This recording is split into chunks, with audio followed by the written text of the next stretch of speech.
warahmatullahi wabarakatuh. Hai teman-teman, perkenalkan saya Sahira Putri Latifah akan menjelaskan sedikit tentang sejarah perkembangan bahasa Indonesia.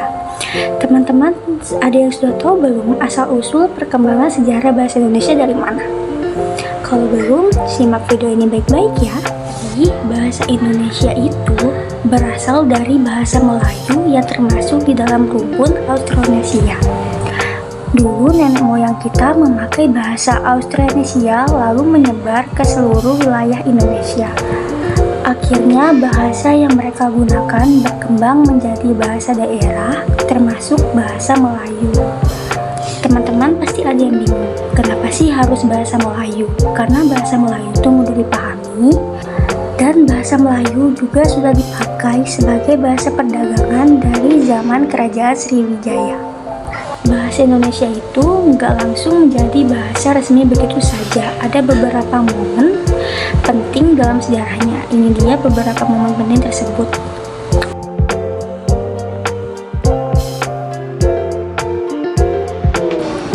Dari sini kelihatan kalau bahasa Indonesia berkembang terus dari waktu ke waktu. Sekarang bahasa Indonesia mempunyai beberapa fungsi penting. Yang pertama, sebagai identitas nasional.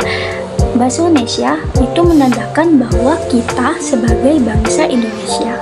Kedua, sebagai alat komunikasi resmi, dipakai dalam pemerintahan, pendidikan, dan media. Ketiga, sebagai pemersatu bangsa, karena di Indonesia kita memiliki banyak suku dan daerah. Bahasa Indonesia itu sebagai bahasa untuk mempersatukan bahasa kita. Dan yang terakhir, sebagai kebangsaan nasional, bahasa Indonesia adalah bagian dari jati diri bangsa kita. Jadi singkatnya, bahasa Indonesia itu berasal dari bahasa Melayu dan resmi dijadikan bahasa nasional semenjak Sumpah Pemuda tahun 1928.